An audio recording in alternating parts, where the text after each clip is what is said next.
chers amis, je suis content de vous retrouver tous ici pour cette nouvelle séance du groupe H37, Histoire et Culture Graphique, ce dernier webinaire de l'année, on va dire, en tout cas, c'est le cas de l'année académique, de l'année universitaire. C'est un webinaire qu'on a mis en place un peu à l'arrache, comme on dit, mais ça a bien marché. Et ça nous a fait, je pense, du bien de nous retrouver dans des conditions humaines dans ce monde un peu compliqué entre confinement et déconfinement, entre réclusion, séclusion et déclusion en quelque sorte, ou exclusion, plutôt, oh, oui, sortie d'exclusion plutôt. Donc là, les choses redémarrent, mais on a toujours besoin de se voir, et donc c'est une bonne chose de vous voir tous ici. Je voudrais ici accueillir Nicolas Perrault, que vous connaissez, pour beaucoup d'entre vous, depuis des années, pour ses nombreux travaux, sa remarquable thèse autour des pratiques de l'écrit vu dans un sens, vu dans une perspective d'histoire, on va dire quantitative, mais un peu plus que cette histoire quantitative à l'ancienne, si je puis dire.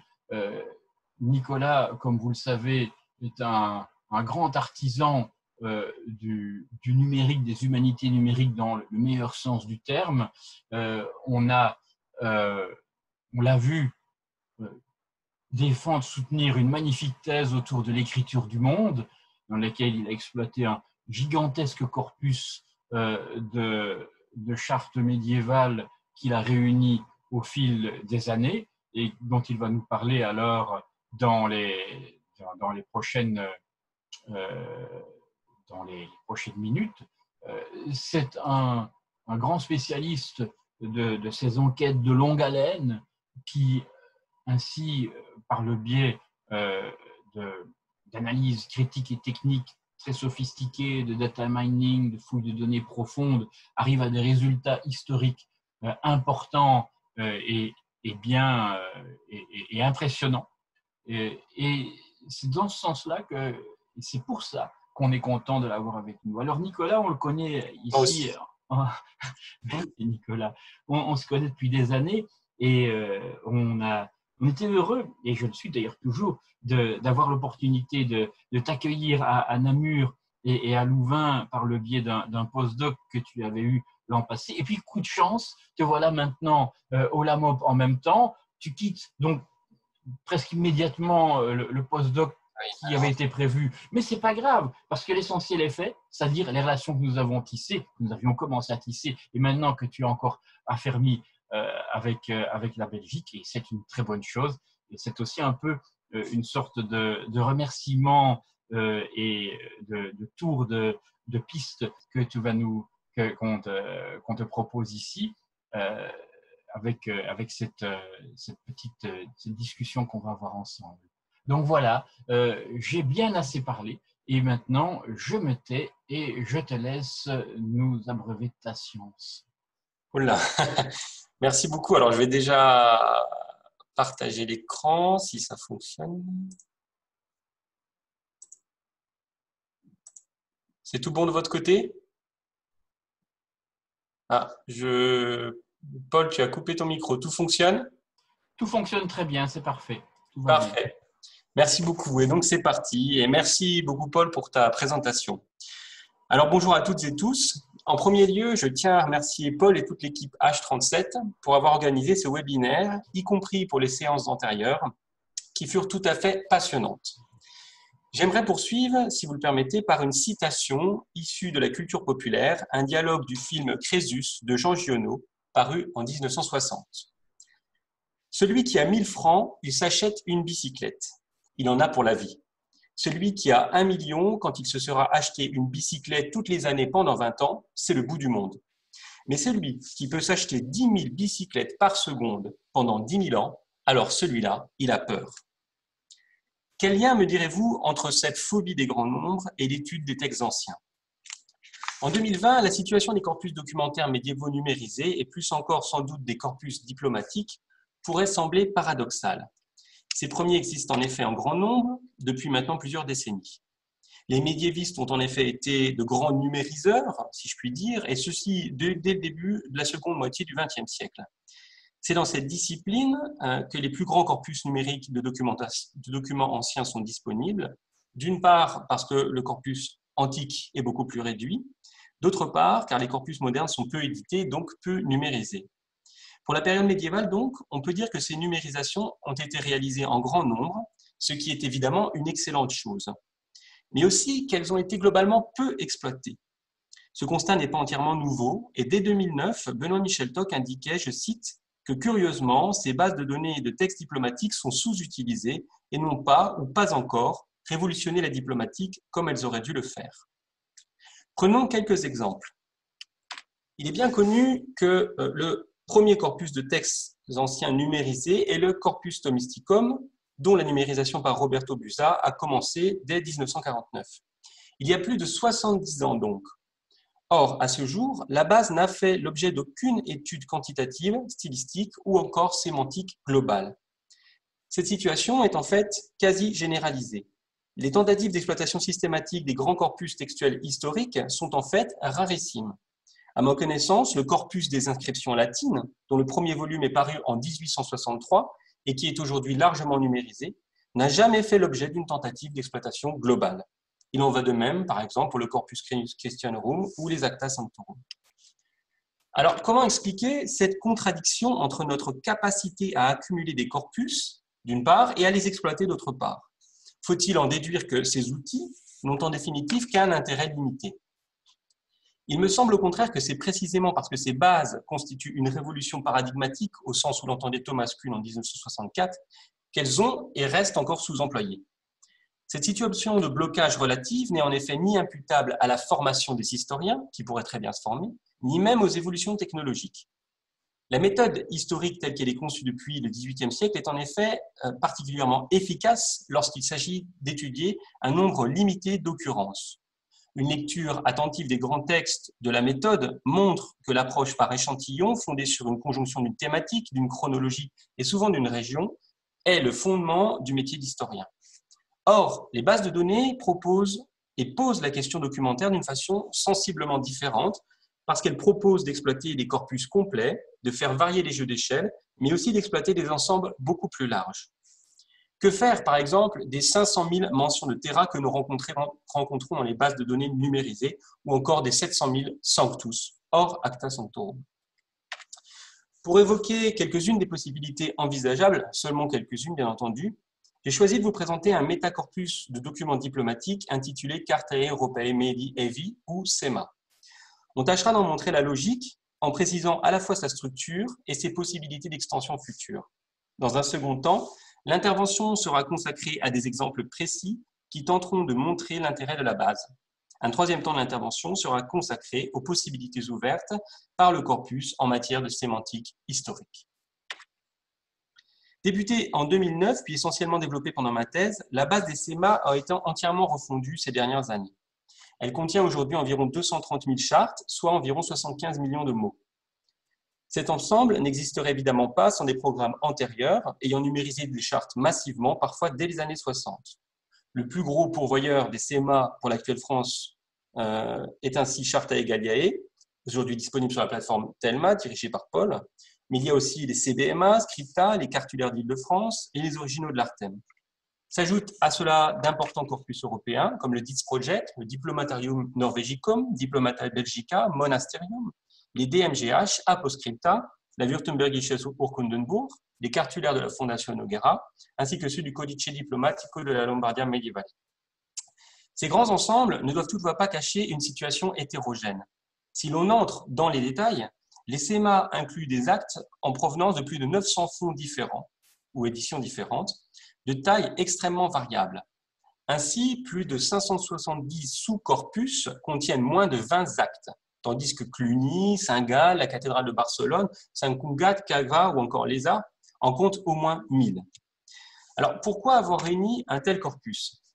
En débutant mes recherches sur la Bourgogne, j'ai rapidement réalisé que des inégalités très fortes marquaient les différents espaces européens en matière de production scripturaire. En thèse, ces dépouillements ont été étendus à une large partie de l'Europe afin de comprendre comment les textes diplomatiques s'y répartissaient. Pour ce faire, différentes analyses factorielles ont été appliquées au décompte du nombre d'actes par région et par demi-siècle. Je passe là très vite, on reviendra sur les dimensions techniques si cela vous intéresse. Ces enquêtes ont permis de produire différentes cartes, comme vous en voyez ici, de la répartition des chartes entre le 7e et le 14e siècle.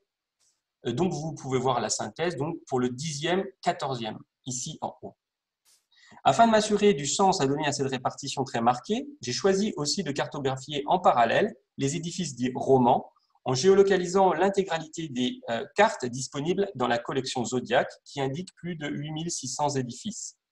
Le résultat est, comme vous pouvez le constater, une adéquation quasi parfaite entre les zones où les bâtiments dits romans abondent et celles où l'on trouve en masse des chartes des 10e, 11e, voire 12e siècles. Cette constatation m'a amené à m'interroger sur le processus de destruction documentaire, mais aussi et surtout sur la représentativité des analyses lexicales menées sur les grandes bases de données diplomatiques. Les SEMA s'appuient sur une situation contradictoire déjà évoquée. D'une part, il existe de nombreux corpus diplomatiques numérisés. D'autre part, ces sites ne sont pas unifiés, ne sont parfois pas recensés et proposent des métadonnées, des interfaces et des formats souvent très disparates. La première étape de formalisation du corpus a ainsi consisté, après repérage des fonds disponibles, à télécharger les documents grâce à différents scripts. Très peu de sites permettent en effet de télécharger les actes en lot. La seconde étape du processus consiste à nettoyer le contenu de ces pages à l'aide de différents programmes développés pour l'occasion. Il s'agit d'une étape assez fastidieuse car si certains sites se présentent sous la forme de bases de données structurées, d'autres contiennent simplement des PDF. La dernière étape consiste enfin à mettre en forme ces fichiers après avoir pratiqué une lemmatisation afin qu'ils soient exploitables pour la fouille textuelle. Au passage, il convient de rappeler que tous les textes médiévaux sont dans le domaine public et que seul l'apparat critique relève du droit d'auteur. Alors, comment développer ce corpus dans le futur? Il faut ici distinguer, je crois, deux aspects, les textes et les métadonnées. En matière de métadonnées, le choix a été fait jusqu'ici de conserver l'intégralité de ce coffret des bases antérieures, depuis les éléments d'authenticité à la tradition, en passant par les mentions de sceaux. La conservation des métadonnées peut toutefois être envisagée dans une perspective plus vaste. Ces dernières sont en effet très disparates d'un corpus à l'autre. Tandis que l'Artem est très exhaustif, le DITS Project n'offre par exemple presque aucun élément en dehors du texte. Or, les méthodes dites d'intelligence artificielle permettent aujourd'hui de générer des métadonnées plus ou moins automatiquement à partir d'un corpus d'entraînement. On parle de learning, voire de deep learning. En 2011, j'avais pu montrer que l'association de différents algorithmes permettait de distinguer les bulles, par exemple, des actes royaux et épiscopaux, comme vous pouvez le voir en bas sur l'analyse factorielle. L'objectif est donc de générer rapidement de nouvelles métadonnées à partir de celles qui existent afin de distinguer les catégories documentaires, par exemple, mais aussi les types d'actions et les langues. Et plus tard, ces méthodes peuvent aussi être généralisées pour dater les actes, qui sont actuellement en partie mal datés. Alors prenons un exemple. Dans le cadre du colloque Les actes pontificaux, un trésor à exploiter, organisé fin 2019 par Rolf Grosser, Olivier Guyot-Janin et Laurent Morel à IHA, il m'a été proposé de faire une communication sur les actes pontificaux dans la masse. Or, pour faire leur étude, il faut d'abord trouver ces actes pontificaux et définir combien il y en a. Plusieurs possibilités s'offrent ici à l'historien. Partir des bulles pour les fusionner et ensuite obtenir un corpus de bulles. C'est la voie qui a été principalement choisie jusqu'ici. Mais on peut aussi inverser la logique et partir de tous les cartulaires édités, cartulaires monastiques, cathédraux seigneuriaux, etc., afin de détecter et d'isoler les actes pontificaux que ceux-ci contiennent. Pour cela, il s'agit tout d'abord d'entraîner l'ordinateur à distinguer deux catégories très élémentaires, les bulles et tout le reste, à partir du lexique des actes. Il faut ainsi partir de corpus qui recensent déjà les bulles, comme les CBMA, Diplomata Belgica ou l'Artem. Une fois cet entraînement réalisé, on obtient en sortie un modèle capable de classer les actes dans l'une ou l'autre catégorie. Ensuite, si le modèle se montre efficace à distinguer les catégories documentaires, on l'applique à l'ensemble des SEMA. Enfin, un contrôle manuel est souvent nécessaire pour des raisons sur lesquelles je ne m'attarde pas. Dans le cas présent, le résultat est l'identification d'un corpus de 26 000 actes pontificaux.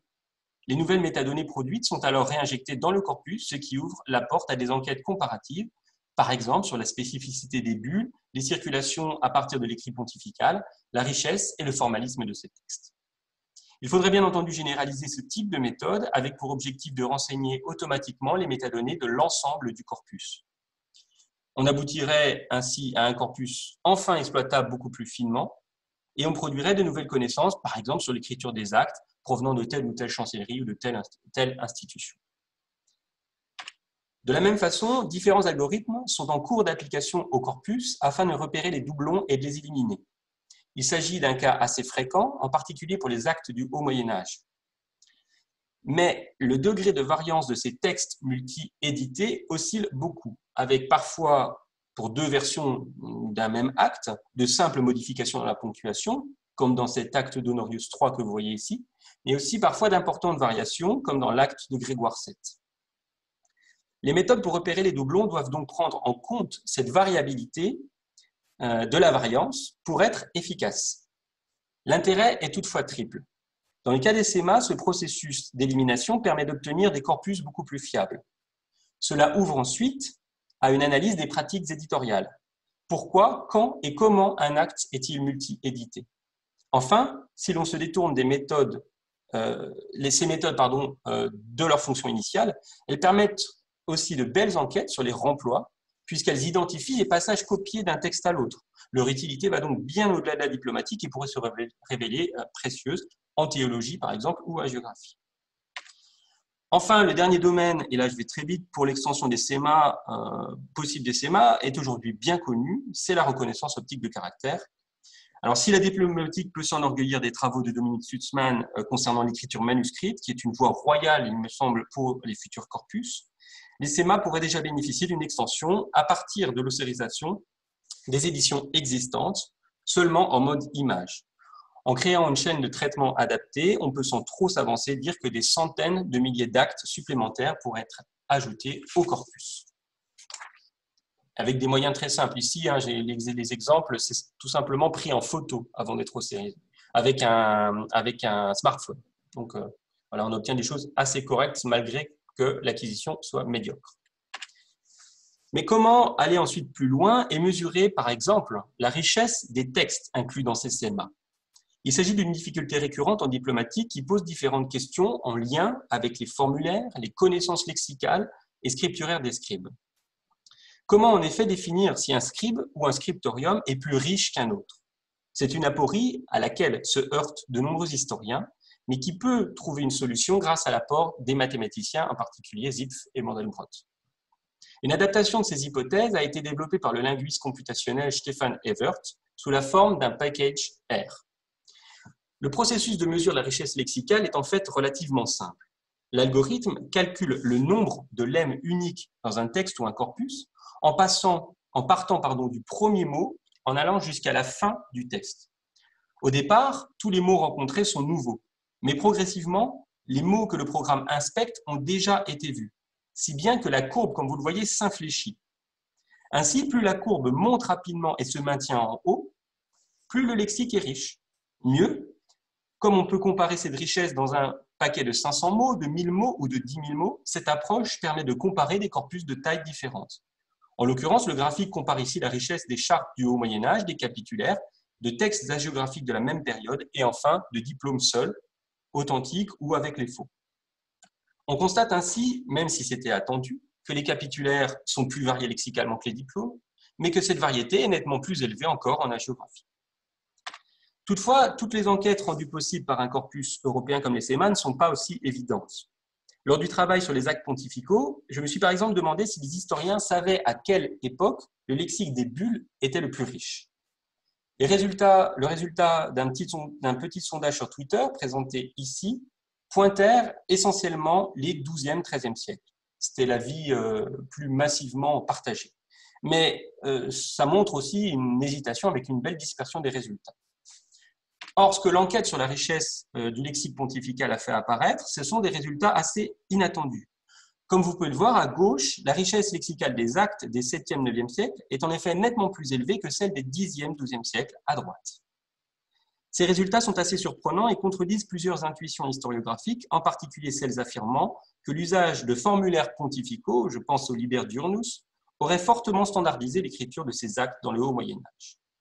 On note toutefois que la fourchette pour les bulles des 7e, 9e siècles est assez importante, ce qui impose de descendre à un niveau chronologique plus fin. L'analyse du vocabulaire par pontificat permet en effet de confirmer la tendance observée. Les bulles du haut Moyen-Âge sont plus variées que celles des 10e, 12e siècles. Le pic semble être atteint au milieu du 9e siècle, par exemple sous Nicolas Ier ou Adrien II. Le 10e siècle constitue en revanche un moment de standardisation, d'autant plus net que la variation d'un pontificat à l'autre est alors assez faible. La chute se poursuit au XIe siècle, où la dispersion est toutefois plus importante. On observe un regain très net de la richesse lexicale sous Nicolas II, Léon IX ou encore Grégoire VII. Toutefois, le XIIe siècle constitue un autre moment d'accélération de la standardisation de l'écriture pontificale, sans doute lié à la normalisation de l'institution elle-même. De nombreux exemples pourraient être ici mobilisés, je n'en choisis qu'un. Ce graphique compare par exemple la richesse des capitulaires et des diplômes mérovingiens puis carolingiens. Deux tendances peuvent être ici observées. Les capitulaires sont globalement plus riches que les diplômes, c'est assez attendu, mais nous constatons aussi que l'écriture des deux corpus s'enrichit tendanciellement entre la seconde moitié du 8e et la seconde moitié du 9e siècle, ce qui est assez amusant. Ainsi, les diplômes des successeurs de Louis le Pieux sont plus variés que les capitulaires d'avant 840. Généraliser ces expériences permettrait de mieux connaître l'histoire de la variabilité scripturaire et par là celle de la normalisation des institutions médiévales. Un autre champ où les SEMA pourraient produire des résultats intéressants, je crois, est celui de la chronologie des phénomènes médiévaux. Nous connaissons, par exemple, encore assez mal l'évolution des moulins, le vocabulaire de la parenté ou encore celui des entités spatiales. Or, la périodisation de ces éléments joue un rôle décisif dans notre compréhension de la dynamique médiévale. Les grandes synthèses anciennes ou récentes, celles de Georges Duby, Léopold Génicaud, Robert Fossier, mais encore Chris Wickham ou Florian Mazel, se fondent essentiellement sur les monographies régionales afin d'établir leur chronologie. C'est à la fois logique et nécessaire, et il en résulte évidemment un patchwork complexe, car les auteurs de monographies se focalisent, quant à eux, sur des points très différents en fonction de leurs intérêts. Tantôt les infrastructures, tantôt l'écrit, tantôt la parenté, les monnaies ou encore la domination seigneuriale. Un cas éclairant est l'ouvrage remarquable de Robert Fossier, Enfance de l'Europe. Dans ce travail magistral, l'auteur présente des bilans thématiques sous la forme de comparaisons régionales. Il évoque ainsi successivement la production des chartes, la démographie, la création des villes neuves, les modes castrales, les prélèvements, etc. Au total, près de 26 critères typochronologiques de la dynamique médiévale sont examinés par l'auteur. Si l'on formalise ces passages, on réalise qu'il compare ainsi 67 zones au moins, parfois très basses, parfois plus petites, mais on réalise surtout que ce ne sont jamais les mêmes zones qui sont présentes dans les comparaisons. C'est à la fois logique et problématique, d'une part car Robert Fossier se fonde sur les monographies, mais aussi parce que l'examen de tous les critères dans toutes les zones évoquées aboutirait à un tableau de 1700 combinaisons possibles. Or, comprendre la dynamique de l'Europe médiévale implique le fait de prendre simultanément la variabilité et la cohérence du système. Comment peut-on faire ? Les SEMA permettent, je crois, précisément de réaliser des interrogations chronologiques en faisant varier ces échelles d'analyse. 4 exemples sont ici retenus, les sépultures, les moulins, les structures spatiales et enfin les lieux de stockage. Dans tous les cas, une méthode simple a été employée. Elle consiste à diviser le corpus en tranches chronologiques contenant un nombre de mots équivalents. Les corpus médiévaux varient bien entendu en importance d'une période à l'autre. Il s'agit donc de mesurer l'évolution du terme et non du corpus lui-même. Or, pour réunir 1 million de mots, il faut parfois un siècle et parfois seulement 10 ans. Donc, on crée ces tranches et une fois les tranches équivalentes créées, il suffit de compter le nombre d'occurrences des termes que l'on cherche pour pouvoir observer l'évolution des derniers. Dans le cas présent, j'ai employé un algorithme développé par Alain Guéraud dans sa bibliothèque de fonctions qui s'appelle Coop. Le premier exemple retenu concerne les sépultures médiévales. Dans ce domaine, on constate que les chartes indiquent au départ un nombre élevé de sépultures isolées avec le terme sepultura.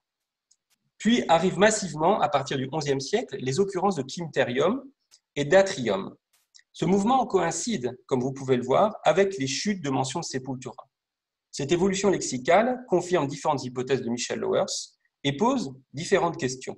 S'agit-il de création de cimetières ou plutôt d'une reprise en main de ceux-ci dans le cadre de la captation des droits autour des sépultures par l'Église? Dans le cas de Molendinum et de Farinaria, les deux principaux termes désignant les moulins, comme vous le savez, l'analyse permet de dialoguer avec l'historiographie qui oscille depuis Marc Bloch entre deux hypothèses. D'une part, celle qui avance la diffusion des moulins au cours des XIe et XIIIe siècles, d'autre part, celle qui soutient l'existence de ces infrastructures dès le Haut Moyen-Âge. Ici, le graphique montre qu'une voie médiane peut être défendue. Les moulins existent effectivement dans les actes du Haut Moyen-Âge, mais cela n'empêche pas l'explosion de leur nombre dans les chartes dès le milieu du IXe siècle, et plus particulièrement au XIe, XIIe. Sans doute là encore pour des raisons à la fois matérielles et idéales. Parallèlement, j'ai réalisé récemment une enquête sur l'évolution des structures ou des entités spatiales liées à la domination seigneuriale dans les SEMA. En partant d'une liste de 40 termes, incluant villa, pagus, ager, comitatus, fundus, provincia, parochia, diocésis, etc., il a été possible de proposer un schéma et de distinguer les éléments qui jouaient un rôle important. L'étude a permis de montrer tout d'abord que la triade villa, ager, pagus jouait un rôle central dans la localisation des biens au 7e, 8e siècle. Au milieu du 9e et surtout 10e siècle, ce schéma est enrichi par l'arrivée de comitatus et de vicaria, qui ne remplacent pas la triade, mais qui l'intègrent. Cependant, dès le milieu du XIe siècle, la presque totalité des entités spatiales disparaissent au profit tout d'abord de parochia, puis de diocésis. Dans ce nouveau cadre s'intègre aussi feodum, mais aussi villa, qui se trouve en fait doté d'un nouveau sens. Cette analyse chronologique associée à des enquêtes sémantiques a ainsi permis de montrer que l'on passait au XIe, XIIe siècle d'un système où les entités spatiales étaient essentiellement liées aux fonctions de l'aristocratie laïque, à un système où seul l'ecclésia contrôlait les structures de plus en plus englobantes. On observe ainsi une forme d'ecclésialisation du social à travers le champ spatial et le lexique. Le dernier exemple retenu concerne les lieux de stockage sur lesquels j'ai travaillé dans le cadre des rencontres de Flaran 2018. Le graphique ici présente l'évolution des occurrences cumulées de Grangia, Granarium, Granica, Aureum, Spicarium et Granea. Plusieurs choses peuvent ainsi nous frapper. D'une part, la rareté de ces structures dans les actes du Haut Moyen-Âge. Cette observation contraste en effet très fortement avec ce qui a été observé par les archéologues concernant les silos, aujourd'hui de plus en plus relevés sur le terrain, certes au sud, mais aussi de plus en plus au nord. Refusant d'opposer les textes et les fouilles, l'hypothèse proposée est que cette différence est imputable à l'évolution de la nature des rapports sociaux évoqués dans les chartes. Ce qui change, c'est d'abord le rapport au prélèvement. Alors que les actes du Haut Moyen-Âge se focalisent largement sur les pratiques du don, on voit se diffuser au XIe siècle différentes questions autour des prélèvements. Les dominés doivent dès lors apporter une part de leur production aux seigneurs qui construisent pour cela des greniers ad hoc en bois ou en pierre, hors des sites de production. Suivant les travaux de Julien Demade et Joseph Morcel, il me semble que l'évolution des mentions traduit non seulement un mouvement de création des bâtiments de stockage, mais aussi et surtout un changement dans les modes de prélèvement en lien avec l'évolution des dîmes et le processus de seigneurialisation du système. On aurait toutefois bien raison de faire remarquer que ces tendances connaissent des variations d'une région à l'autre. L'Europe médiévale se caractérise, nous le savons tous, par de fortes disparités inter- et intra-régionales. Le phénomène est connu des linguistes, des archéologues, historiens de l'art ou encore des historiens des textes. En 2010, Florian Mazel insistait ainsi sur, je cite, « la grande diversité des situations régionales et locales ». Or, cette diversité se manifeste de différentes façons dans les actes. En premier lieu, par l'existence de régionalismes lexicaux, peu étudiés, sauf par les linguistes, même si on pense aux études fondamentales d'Heinrich Fichtenow ou de Michel Zimmermann. Comment modéliser cette variabilité lexicale? Une approche initiale peut consister en des enquêtes ponctuelles, d'abord cartographiques sur telle ou telle expression. L'exemple retenu ici est celui de finagium. Le terme est assez présent en histoire rurale, puisqu'on parle régulièrement de finage. Or, cet usage historiographique masque le fait que le terme latin possède en fait une répartition très spécifique dans les textes diplomatiques, comme vous pouvez le constater, avec une forte concentration dans l'est de l'actuelle France. Ces expériences pourraient bien entendu être généralisées. En thèse, j'avais ainsi relevé quelques-uns de ces régionalismes, avec par exemple Molina, la formule pomiferis et impomiferis, ou encore le lemme tellus, très amusant, qui remplace fréquemment terra, mais quasi exclusivement dans les actes anglo-saxons. La numérisation des textes médiévaux permet toutefois d'aller plus loin que ces impressions ponctuelles en offrant la possibilité de comparer l'évolution globale du lexique d'un ou de plusieurs scriptoriens. Sur ce graphique, par exemple, chaque point correspond à une charte issue de la fameuse abbaye Cluny, caractérisée, chaque point, par l'ensemble du lexique qu'elle contient. Une analyse factorielle réalisée sur l'ensemble de ce lexique permet en effet d'observer la dynamique lexicale du scriptorium de l'abbaye. On relève ainsi les périodes où l'écriture des actes évolue plus fortement, les ruptures, la concentration ou au contraire la variabilité des formulaires.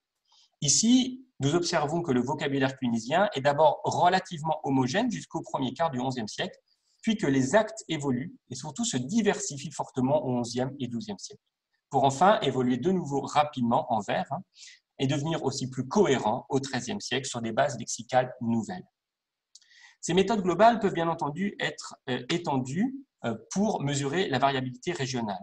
Alors dans cette expérience, j'ai retenu divers établissements de Bourgogne du Sud et des espaces ligériens au XIe siècle, en particulier Cluny et Marmoutier qui sont souvent comparés dans l'historiographie. Comme vous pouvez le voir, quand on compare le lexique des actes en haut, en fait, il y a très peu de recouvrement dans les formulaires entre Cluny et Marmoutier. En revanche, si en bas à gauche, on prend seulement les fonds ligériens, Marmoutier, Saint-Aubin-Angers, Saint-Julien-de-Tours, Saint-Florent-de-Semur, on voit que le recouvrement est très fort. Et c'est la même chose que l'on observe, par exemple, en bas à droite, à Cluny, face à Saint-Vincent-de-Mâcon. Donc, l'opposition entre Cluny et Marmoutier n'est pas liée au hasard, c'est bien qu'il y a une distance lexicale, sociale, plus que scripturaire sans doute, mais les deux, entre ces différents établissements. Et ce genre d'expérience, il s'agit évidemment d'un exemple, pourrait être généralisé et je souhaite d'ailleurs consacrer du temps dans les années à venir. Un dernier exemple, simplement pour le plaisir, celui de l'évolution lexicale des diplômes mérovingiens et carolingiens. Là encore, la modélisation permet de relever des phénomènes, je crois, invisibles à l'œil nu. D'une part, on note que le lexique des diplômes évolue très fortement sur toute la période considérée, vous voyez, de gauche à droite. En particulier, s'il compare au capitulaire, alors ce n'est pas présenté ici, mais le lexique des capitulaires est très homogène et évolue très peu. D'autre part, on constate une rupture extrêmement importante après 800, en particulier après le règne de Charlemagne, qui constitue ainsi un entre-deux diplomatique. De telles expériences pourraient être généralisées, là encore, elles permettraient de poser différentes questions, soit inédites, soit sous un angle renouvelé. Un dernier domaine dans lequel, je crois, les SEMA pourraient se révéler précieux est celui de la sémantique historique. Les corpus permettent en effet d'exploiter proprement cette question du sens des termes anciens, en l'occurrence médio-latin. Le potentiel est important et je mentionnerai quelques points de cette historiographie après les travaux fondamentaux de Humboldt et de Herder, en particulier ceux de Jost Trier. Celui-ci a proposé un duo de concepts, le champ de mots et le champ de sens. Et dans ses publications, il montra en effet qu'on pouvait accéder à la logique des structures socio-historiques en observant l'évolution des termes autour des termes pivots, des mots pivots. Autrement dit, l'évolution des co-occurrents. Mais toutefois, son apport fut globalement peu reçu pour des raisons historiques, mais aussi techniques. Méthodologiquement, Trier n'expliquait pas vraiment comment procéder, ce qui de fait était quasiment impossible sans ordinateur. En 2008, les travaux de la NR Omnia permirent d'établir le premier lemmatiseur médio-latin et à partir de 2012, différents scripts développés par Alain Guiraud permirent de revenir sur la question de l'analyse sémantique dans les grands corpus. Alors, la première exemple que je veux vous montrer de cette possible exploitation concerne le lemme memoria. Il s'agit d'un terme très fréquemment évoqué dans l'historiographie, à tel point que Joachim Vollach écrivait dès 1979 que toutes les sources médiévales étaient commémoratives. L'école allemande, en particulier l'équipe de Münster, joua un rôle important dans cette diffusion du concept qui passa ensuite à l'Angleterre et aux États-Unis avant de revenir en France. Mais paradoxalement, les études sémantiques consacrées au lemme memoria sont quasi inexistantes. Examinant l'évolution fréquentielle du terme, on note tout d'abord que la présence de memoria ne cesse d'augmenter tout au long de la patrologie latine. Une hypothèse élémentaire est alors que le thème ne cesse de gagner en importance, du moins dans les textes théologiques, entre le IIIe et le XIIIe siècle. Dans les chartes des SEMA, la situation est un peu différente. On observe tout d'abord un nombre relativement élevé de voyelles de mention, comme vous pouvez le voir, avant le IXe siècle, suivi d'une chute au Xe, XIe siècle, puis d'une augmentation radicale au XIe siècle, vers 1050. Une possible explication de ce creux au Xe, XIe siècle est sans doute la proportion de diplômes, le lemme étant initialement plus présent dans cette documentation.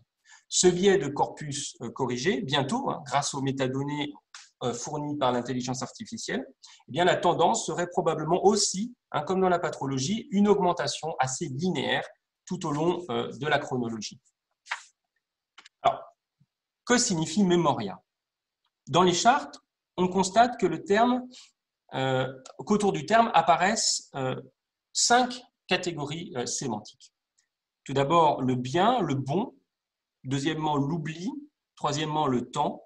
Quatrièmement, les ancêtres. Et enfin, l'écrit. On constate ainsi que memoria peut apparaître dans des contextes tantôt positifs, bonus, felix, clarus, beatus, tantôt négatifs, labilis, oblivio, fugax, evanesco. Mais aussi que la caractéristique positive ou négative du souvenir paraît liée au support de celui-ci, l'écrit ou les ancêtres. Dans ce schéma, les temporalités jouent une sorte de toile de fond, là encore, entre deux pôles très marqués, la linéarité du mundus et sa décrépitude, ou la stabilité de l'éternité. Il existe plusieurs façons de modéliser la structure sémantique des co-occurrents de memoria. Une première méthode consiste à voir comment ces termes sont articulés par leurs propres co-occurrents. On parle de co-occurrence de second ordre. Cette analyse montre que les choses s'organisent autour de 3 pôles. En bas, de qui ou de quoi se souvient-on? Au centre, la question du temps, ou plutôt des temps. Enfin, en haut, comment se souvient-on? Avec à la fois le problème de l'écrit et de la fragilité humaine. Une seconde méthode, liée cette fois au package Wordspace, détecte les termes apparaissant dans des séquences similaires. Alors, ce n'est pas tout à fait la même chose. On peut dire que cette méthode de modélisation se fonde plutôt sur la synonymie, contrairement à la méthode montrée précédemment qui était plutôt basée sur les co-occurrents. Alors, on distingue là 3 ensembles, l'écriture, le temps et l'oubli, et enfin les prédécesseurs. Je note d'ailleurs que ces différentes méthodes sont complémentaires plutôt qu'exclusives. On montre différentes choses qu'il s'agit de réarticuler. Alors, un retour qualitatif au document ouvre ainsi des perspectives intéressantes. Je ne prendrai qu'un exemple, ce document original issu de l'abbaye de Saint-Vendry, qui synthétise une partie des éléments évoqués. Dans celui-ci, on note en effet que le sens de memoria est fortement orienté par le support. Le souvenir des hommes est faible, labile, et c'est pour cela que l'on use d'une autre memoria, solide et validée, celle de l'écrit. Ainsi, le problème n'est pas seulement de quoi on se souvient, mais d'abord comment. Les discours insistent sur la faiblesse du souvenir incarné, tandis que le souvenir spirituel, dont les clercs sont les garants, est valorisé. Une étude de l'évolution des co-occurrents, sur laquelle je passe très vite, montre que cette situation se renforce au fil de la chronologie. L'association entre memoria et tempus se renforce en effet très nettement dans les chartes, accentuant le jeu sur le couple stabilité-fragilité. L'évolution globale de memoria va ainsi dans le sens d'une forme de spiritualisation de cette dernière. Tous les éléments en rapport avec les ancêtres disparaissent au fil du temps, tandis que l'insistance sur l'Église et ses représentants, la mémoire écrite, la communauté, l'oubli contre le souvenir ne cesse de se renforcer. Le souvenir qui gagne, d'une certaine façon, le bon souvenir, ce n'est pas celui des individus ou des ancêtres, qui est un souvenir qui meurt et qui disparaît dans le temps, mais le souvenir spirituel des moines et des clercs qui, lui, est éternel. Ainsi, l'intérêt des SEMA réside aussi dans la comparaison qu'il permet avec des corpus de taille plus ou moins similaires, dont la patrologie. La seconde enquête que j'aimerais présenter, et dernière, porte sur les lexiques dits réformateurs.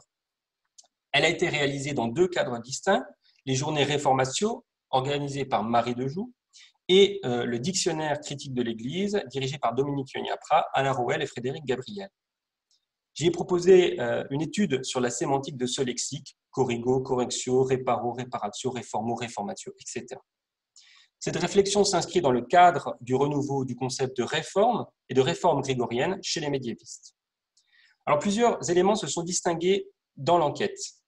Premièrement, les 16 termes examinés, dits réformateurs, sont assez rares en fait dans les documents, 32 000 occurrences au total, ce qui est assez peu, hein. Bien entendu, c'est un total. Deuxièmement, les disparités sont très importantes d'un terme à l'autre. Corrigo est infiniment plus fréquent que reformatio et surtout que reformator. Troisièmement, les substantifs reformatio, correctio, emendatio arrivent globalement plus tardivement que les verbes reformo, corrigo, emendo, et ils sont moins fréquents aussi, ce qui dénote un processus de conceptualisation progressif. C'est particulièrement le cas pour un lemme comme reformatio, dont on dénombre seulement quelques centaines d'occurrences dans l'ensemble des sémas, avec une arrivée, comme vous pouvez le voir, tardive, centrée sur le XIIIe siècle. J'ai fait la confirmation dans les actes pontificaux à droite, et vous voyez, c'est exactement la même chose, réformatio est non seulement rare, mais aussi tardif. Alors, comme toujours, la Vulgate est un point fondamental pour les analyses sémantiques. Reformatio ne s'y trouve pas, d'ailleurs c'est une création, quasiment une création médiévale, mais Reformo y existe sous la forme de deux occurrences dans l'épître aux Romains et l'épître aux Philippiens. Ce sont des versets qui sont commentés de très nombreuses fois par différents auteurs, dont Augustin, sur lequel je vais revenir rapidement, et qui ont une certaine importance puisqu'ils invitent les chrétiens à reformer à la fois leur esprit et ensuite leur corps pour correspondre au plan divin. Une enquête dans les textes de saint Augustin, l'une des autres sources de la sémantique médiévale, permet de mieux comprendre justement ce que signifiait reformo. On y trouve des éléments liés aux versets bibliques, mais aussi à l'idée qu'il existait des formes originelles, liées bien entendu à la création, imago, créo, prototypus, qui se trouve ici à droite. C'est toute la partie création. La chute est venue déformer les choses, les dégrader, ici à droite, pardon, c'était à gauche pour la première partie, ici c'est à droite. Et c'est cela qu'il s'agit de reformer, ce qui se passe après la chute. Plus qu'un retour à l'idéal apostolique, il semble que reformo renvoie plutôt à une sortie du temps, à un retour vers un stade idéal. Alors là, j'avais prévu trop, donc je passe à ma conclusion. Alors, plutôt, il s'agit d'une ouverture en fait, et je voudrais ouvrir sur la question de la matérialité documentaire. Une opinion en effet très répandue est que le numérique nous éloignerait de cette matérialité. Alors, évidemment, les exemples que j'ai présentés ici, une forme de florilège, n'étaient pas ancrés dans cette matérialité. Cependant, on pourrait avancer différents arguments contre cette idée de la dématérialisation. Tout d'abord, le numérique et ses méthodes ne sont pas immatériels. Tout repose sur des serveurs, des disques durs, des câbles qui existent. Il n'y a rien dans l'air. Le numérique, ce n'est pas de l'immatériel. Parallèlement, la digitalisation rend facilement consultable un grand nombre de manuscrits et d'éditions qui ont souvent été délaissés. Et je note que l'intérêt très prononcé pour les manuscrits étudiés actuellement est en partie lié au digital. On le voit très nettement sur Twitter. Le numérique permet, à mon avis, au contraire, de revenir à la matérialité documentaire. Je sais que ce n'est pas une opinion très répandue, mais parce que il permet de s'intéresser aux conditions de production et par exemple, de travailler les métadonnées. Et c'est une perspective différente, c'est-à-dire qu'on ne touche pas les parchemins, mais je crois que ça permet vraiment de rentrer dans l'épaisseur matérielle des différents corpus. Voilà, je vous remercie et j'ai d'autres diapositives pour la discussion, si vous le voulez bien.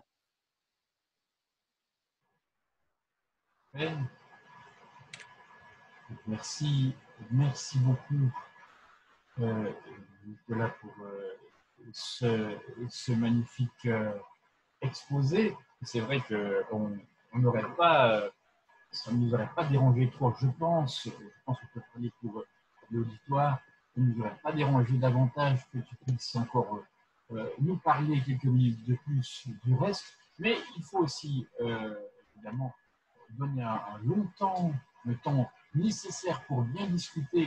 Je vois qu'il y a beaucoup de choses à dire. Donc, je laisse immédiatement la parole à toute la salle. Je vais peut-être te proposer de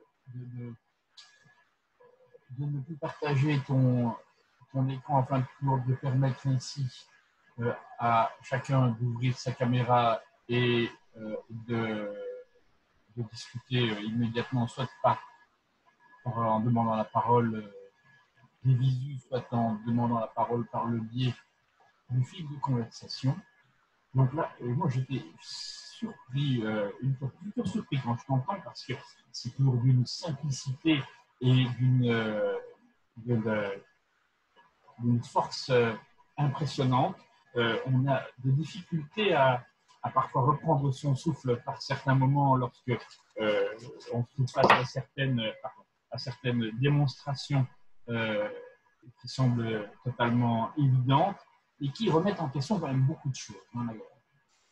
Les données sur la réforme sont impressionnantes. Je ne les avais pas encore entendues, celles-là. Les autres, j'avais déjà vu des choses dans ton superbe article que tu as montré dans le monde de l'écrit dans le monde nigérien. C'est un chef-d'œuvre. Là, il faut vraiment le lire. Ça vaut vraiment la peine.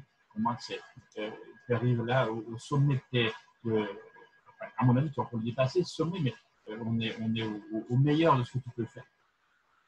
Donc, il y a certainement plein de questions et je préfère ne pas parler davantage, même si vous me connaissez plutôt la chose. Alors, qui a envie de s'exprimer? Oui, en effet, je suis désolé, j'avais un problème de micro. Mon ordinateur supporte mal le chaud, la chaleur, ce qui est un comble en Belgique. Donc, qui a envie de dire quelque chose? Sinon, alors moi j'y vais de toute façon. La question justement des métadonnées que tu as évoquées. Moi je pense qu'on est là un point clé évidemment, parce que tout tourne autour évidemment de deux éléments essentiels, la localisation géographique et la datation. Ça, c'est deux éléments clés. Alors, sur la localisation géographique, déjà, lorsque tu parles des chartes clunisiennes, ça peut évidemment varier. Il y a le problème de l'écriture par les destinataires. Tout ça n'est pas repris directement dans les métadonnées de tes cartulaires que tu as numérisés. Comment travailles-tu la chose? Et sur l'aspect chronologique, alors là, je suis encore un peu plus dur, si je puis dire. Comment travailles-tu le problème du faux, qui a fortement évolué ces dernières années? Et il suffit de voir les résultats de Kölzer autour des actes mérovingiens, comme des actes carolingiens, des travaux de Merciowski. Il y a énormément de redatation. Comment est-ce que tu travailles? Comment est-ce que tu prends en compte tout ça? Merci, ces deux belles questions. On pourrait en discuter toute la journée, en particulier, à mon avis, sur la question justement des faux. Je crois qu'une possibilité consiste précisément à partir des actes eux-mêmes et non des collections, c'est-à-dire à démonter l'idée d'une certaine façon ou à aller au-delà tout en la conservant à l'esprit de l'idée de cartulaire. On a des actes et en fait, ce qui compte, c'est de caractériser ces actes, puisque ces actes, en tout cas comme historien du social qui m'intéresse, c'est qu'est-ce qui renferme. Et donc, si on part du lexique individuel de chaque acte, là, on peut voir s'il y a une spécificité de rédaction par l'expéditeur ou par le bénéficiaire. On peut voir s'il y a des faux, justement. Typiquement, dans l'ensemble clunisien que j'ai montré, certains actes sont placés, qui devraient être du Xe siècle, apparaissent en plein milieu du paquet du XIIIe. Et là, aucun doute, ça permet de dire « Ah, mais cet acte-là, il est bidonné à 100%. » Donc, je pense que ça permettrait justement, ces méthodes permettent de reposer justement ces questions très traditionnelles, mais qui doivent être revisitées. Et la chronologie, c'est vraiment, à mon avis, quelque chose de fondamental. Et ça permet de reposer à partir du moment où on part des actes eux-mêmes, plutôt que des compilations. C'est-à-dire, voilà, on a tant d'actes, et comment ils se répartissent. Pour la question clunisienne, de fait, il y a des actes rédigés, on le sait, en Espagne ou pour l'Espagne. Bon, majoritairement, ça parle du Mâconnais quand même. Hein, mais c'est une question, est-ce qu'on peut, par des méthodes automatiques, trier les choses? Évidemment, c'est une question de temps. On pourrait aussi imaginer qu'on trie les choses par toponyme. Et donc, réinjecter des métadonnées évidemment, renseigner, géolocaliser les toponymes, mais aussi trier via les toponymes. Donc, il y a toute une logique de reclassification, de remise en ordre, je crois, qui est permise pour les faux, pour la chronologie, pour la géographie, via ces méthodes. Alors aujourd'hui, ce n'est pas nécessairement pris en compte, pas finement, parce que le corpus, en définitive, sa mise en ligne, j'espère, avant la fin de l'été, vraiment, je crois, eh bien, c'est une première étape, c'est tout. En fait, le vrai gros morceau, c'est justement la création d'un corpus cohérent, où tous les faux, plus ou moins tous les faux, sont identifiés. Et je crois vraiment la chose possible. En tout cas, de dire, voilà, tous ces actes-là, c'est douteux, tous ces actes-là, c'est des doublons, tout ça, c'est des copies, tout ça, ça ne correspond pas au modèle régional, etc.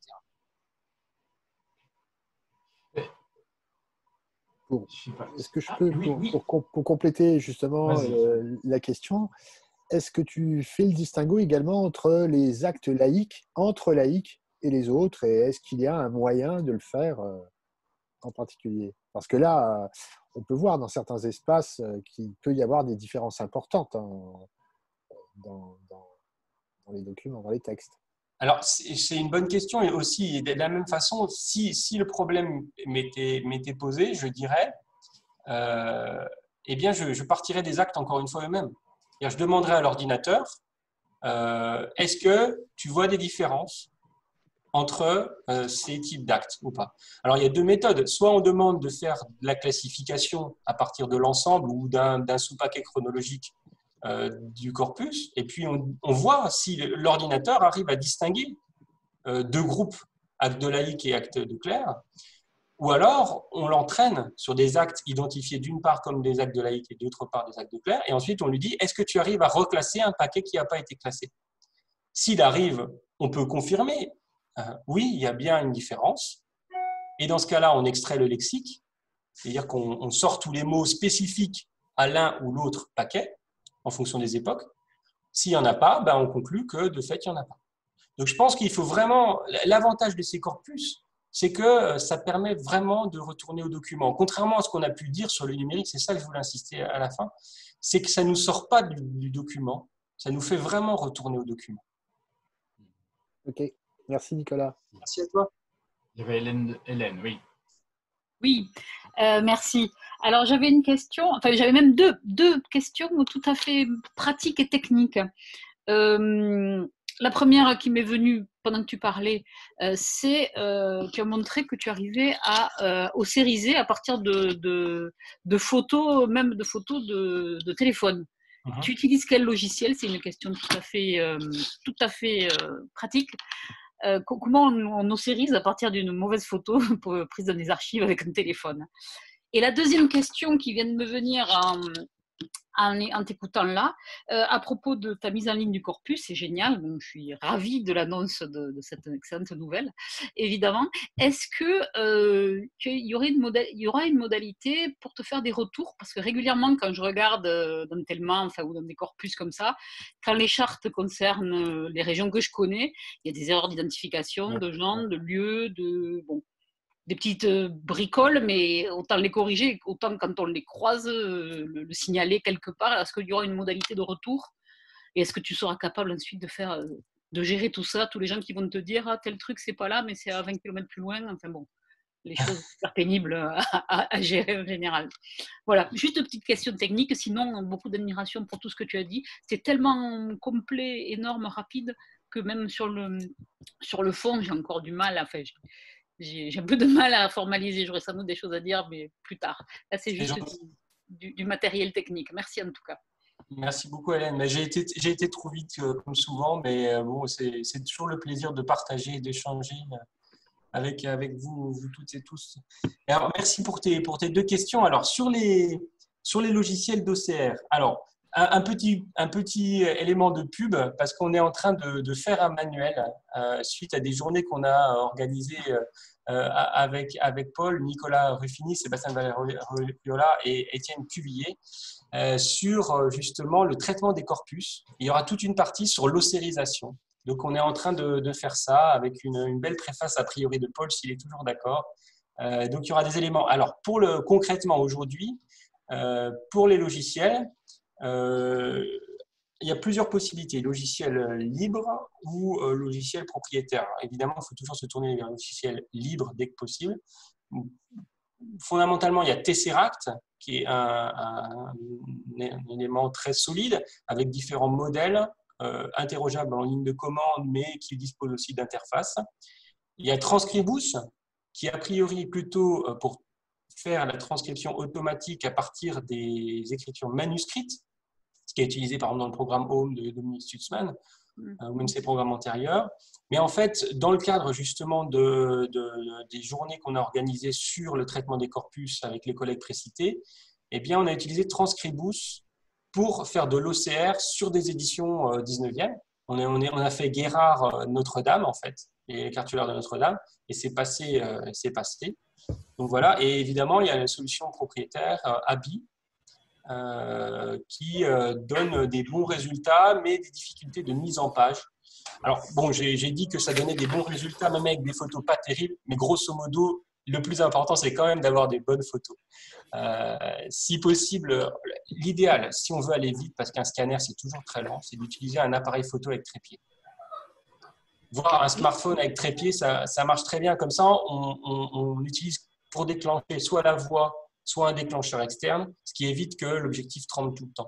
Et à ce sujet, au sujet des OCR, je renvoie aussi au travail de Bastien qui est présent, Bastien Dubuisson, qui a fait des beaux travaux sur les OCR, sur la comparaison, etc., des méthodes. Donc ça, c'est à voir. J'espère que beaucoup de choses vont arriver parce que c'est vraiment, ça débloque tellement de potentiel, cette question de l'OCR. Voilà. Juste un petit problème pratique, là je pensais même, c'était même pas tellement les photos, j'ai une liasse comme ça de papier pelure 1975-80 dans ces eaux-là, avec des choses grasses, enfin c'est taper la machine, hein, mais il y a du gras, du tout fin, et c'est ces espèces de feuilles qui passent pas en systématique dans les machines à scanner, quoi, enfin, ben dans ce cas-là, je pense que des photos et ensuite il faut entraîner le modèle. Et ensuite il faut entraîner le modèle.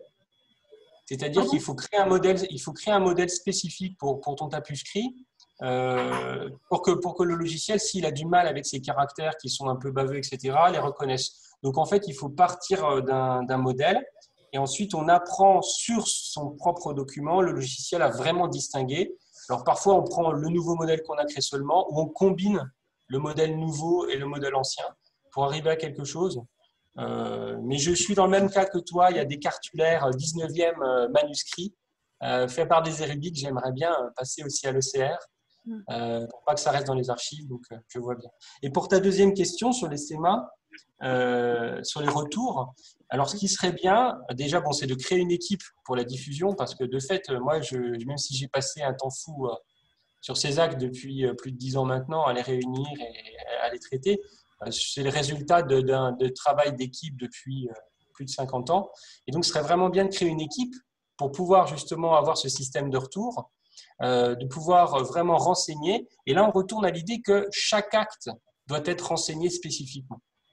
C'est-à-dire qu'on devrait pouvoir effectivement conserver les données et pouvoir faire une base qui s'incrémente progressivement. Pourquoi pas, dans ces conditions, ensuite créer un Wikipédia? C'est-à-dire que chacun puisse éditer. Alors, moi, la logique, ce serait plutôt un Wikipédia avec modération a posteriori, c'est-à-dire qu'on ouvre, les gens peuvent modifier ce qu'ils veulent et ensuite on vérifie que ça correspond, simplement. Ce qui permet de vraiment renseigner les cartulaires et aussi de renseigner les actes. Et ensuite de tout réinjecter dans la base au moment avant de les traiter. Merci. Je vous perds un peu, ma connexion est assez mauvaise. Oui, mais deux choses. C'est qu'il y a beaucoup de micros ouverts. Et si vous pouviez les couper à peu près tous, sauf les personnes qui interviennent, ce serait bien, parce qu'il y a un certain effet Larsen et on a des problèmes de compréhension. Donc voilà, ça serait une première chose. En deuxième chose, avant de laisser la parole à Catherine Kikuchi pour une intervention, juste un tout petit mot pour dire que ce qui est bien aussi dans la correction, et je reviens à ce que disait Hélène, c'est très important, c'est les retours que vous pouvez faire aux bases. Il faut les faire au SEMA, mais il ne faudrait pas hésiter aussi à les faire aux autres bases de données, d'où viennent les données du SEMA. Alors évidemment, quand c'est du papier, là, c'est clair, là, on n'ira pas plus loin. Mais si par contre, c'est par exemple dans Thelma ou des choses pareilles, clairement, il y a toute une dynamique de correction qu'il faut mettre en place de la même façon, parce que c'est sûr que si on a alors des distorsions entre les différentes bases, ça devient, on se demande quelle est la bonne, où sont les bonnes informations. Donc là, il faudra, à mon avis, à un moment ou à un autre, trouver des solutions. Et ça peut se créer ensemble, justement. Ce qu'il y a de bien, c'est que toutes ces bases sont connectées, que le travail de Nicolas, tout le monde le connaît, que tout le monde est d'accord pour travailler et pour se mettre en connexion. Donc, ce qu'il faudra, c'est arriver à mettre en place, comme tu disais, une équipe globale pour faire circuler l'info. Absolument. Et tu vois, Paul, typiquement, le but avec les SEMA, c'est évidemment de rendre service aussi aux autres bases. Moi, si tu veux, comme tout ça, ça a été donné, ça a été proposé. Moi, en échange, ce que je souhaite, c'est aussi donner, en fait. Et toute la base, le but, c'est qu'elle soit téléchargeable en un clic. Téléchargeable en un clic et remoulinable. Alors, il y a différentes solutions aujourd'hui, par exemple via Eurist. Enfin, je suis en train de réfléchir à la manière de diffuser ça. Et je crois que c'est vraiment essentiel, effectivement. Georg Fogler pour Monasterium a eu la gentillesse, même si je les avais récupérés avant, de me donner un dump complet de sa base de données.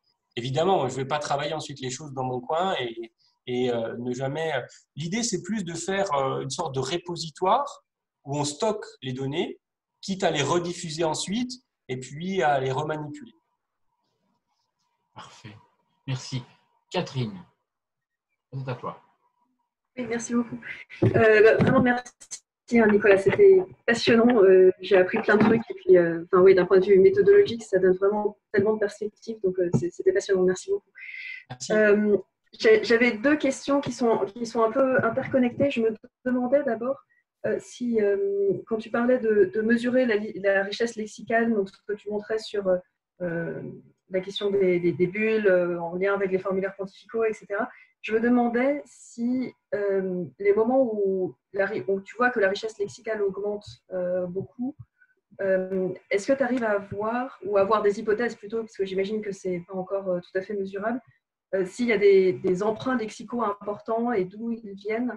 Alors pour ça, j'imagine que du coup, il faut des bases similaires dans d'autres corpus pour pouvoir faire les comparaisons, donc ce n'est pas évident. Mais voilà, est-ce que tu as des hypothèses sur des emprunts qui contribuent justement à cette richesse lexicale?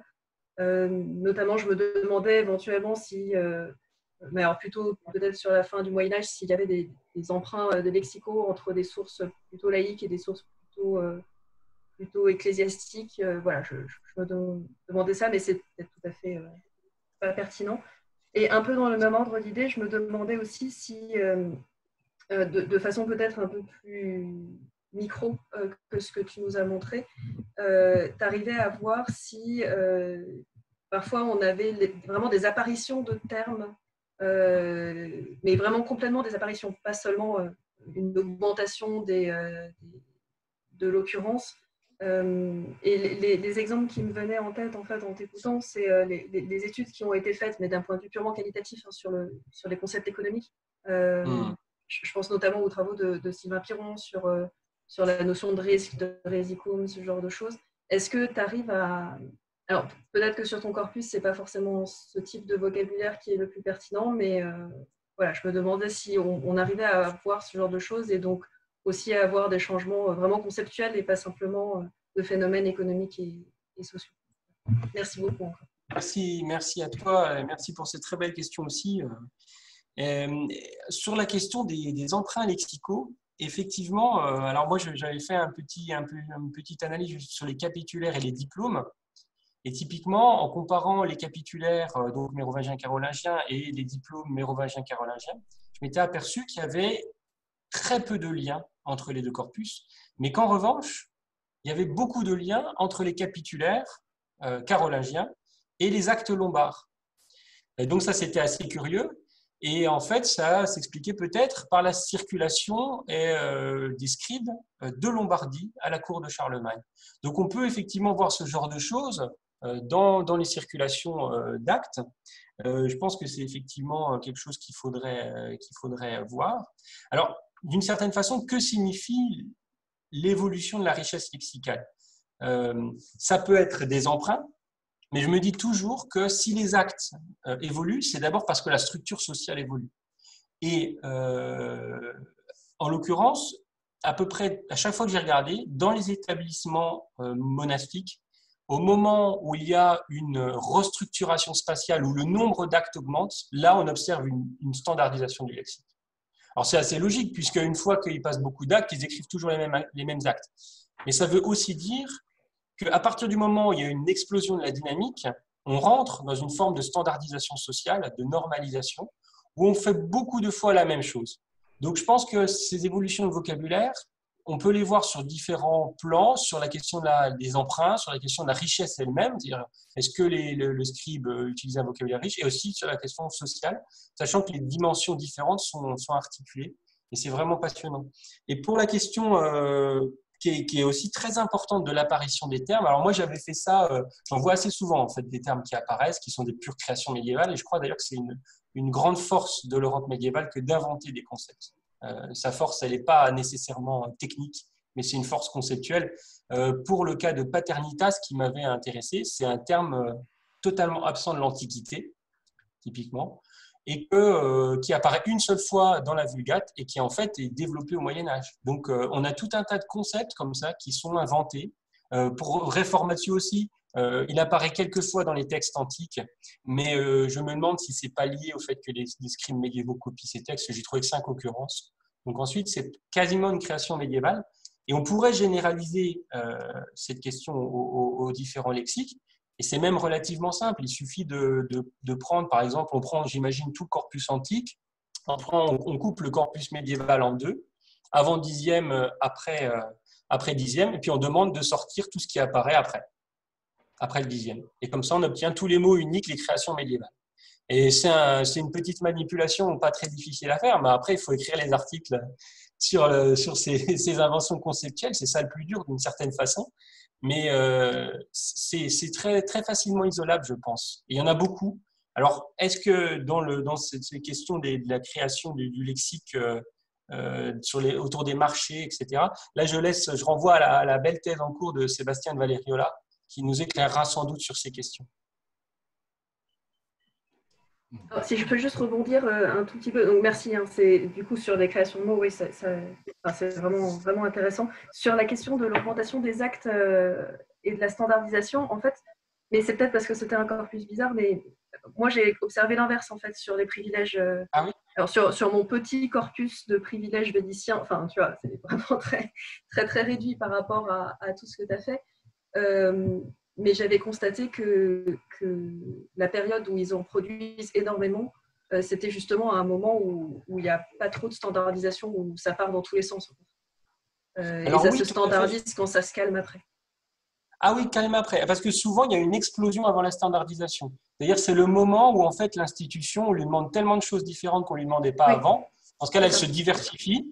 Et une fois que les tâches sont bien identifiées, en tout cas dans le cas de la curie pontificale, là, on se met à produire à tout va les mêmes genres de choses. Mais ce que tu dis, c'est très intéressant et ça montre qu'il y aurait sans doute de belles enquêtes à mener sur les différentes chancelleries. Peut-être que ça varie sur les époques, effectivement, que tu regardes. Peut-être et puis que sur le type de document aussi, je pense. Eh ben oui. Donc voilà, c'est pour ça. Donc le but, c'était vraiment de présenter des méthodes comme des enjeux possibles. Mais tout est ouvert. C'est ça qui est fabuleux, c'est qu'à la fois, il y a beaucoup de choses à découvrir et que tout est faisable.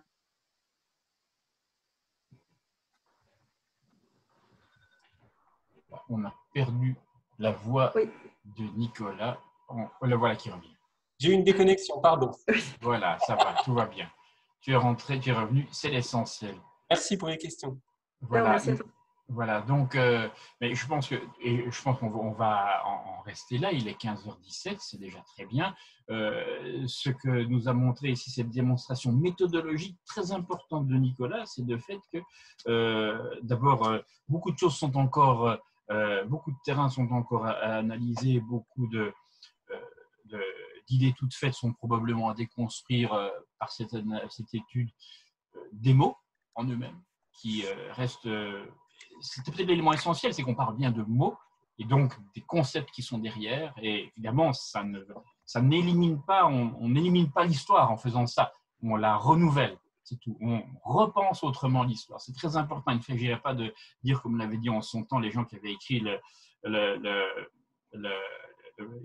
History Manifesto, et dans lequel il disait voilà, on peut mettre à la poubelle l'histoire et grâce au big data, on est très loin de cette vision-là. C'est un nouvel outil pour pouvoir justement, un nouveau levier pour pouvoir comprendre des choses. Et l'échange qu'on vient d'avoir entre Catherine et Nicolas montre bien que rien n'est joué. Et c'est ça qui est intéressant, c'est justement beaucoup de questions restent posées et donc beaucoup de dossiers d'historiens à traiter. Et on reviendra à cette matérialité et on n'a rien perdu. Et je suis tout à fait d'accord. On n'a jamais été aussi proche du matériau depuis qu'on fait du numérique. Sur ces mots, et vous m'excuserez, ce sont les miens, je vais ainsi, disons, remercier une dernière fois Nicolas pour ce superbe exposé, remercier tous les participants pour cette participation, aussi bien ici que pour les autres séances. Je sais qu'on a pas mal de fidèles qui sont revenus régulièrement. Je vous remercie toutes et tous. C'était très important de vous avoir ici. On s'est senti beaucoup moins seul et de moins en moins seul. Et on se sent encore de moins en moins seul. Et ça, c'est une des choses les plus formidable dans ces temps troublés, c'est que le mot solidarité est parfois tellement galvaudé dans tous les coins, ici chez nous, dans notre monde, qui n'est pas si petit que ça somme toute, eh bien, c'est une réalité. Donc, je vous remercie encore toutes et tous. Le webinaire est une forme de un succès, je pense qu'on peut le dire. Ça a marché, pas seulement parce qu'on a rassemblé beaucoup de monde, mais aussi parce que ça a permis de rassembler des gens d'un peu partout, qu'on n'avait jamais vu, avec lesquels on n'avait jamais eu l'occasion de discuter. Et ça, c'est bien.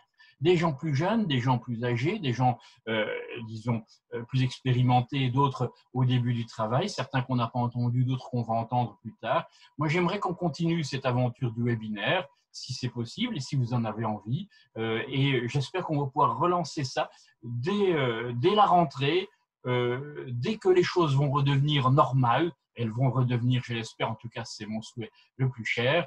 Et en tout cas, on ne vous lâche pas. Le groupe restera bien présent. Cette capsule va être évidemment publiée et on espère tous vous recontacter bien vite pour la suite des événements.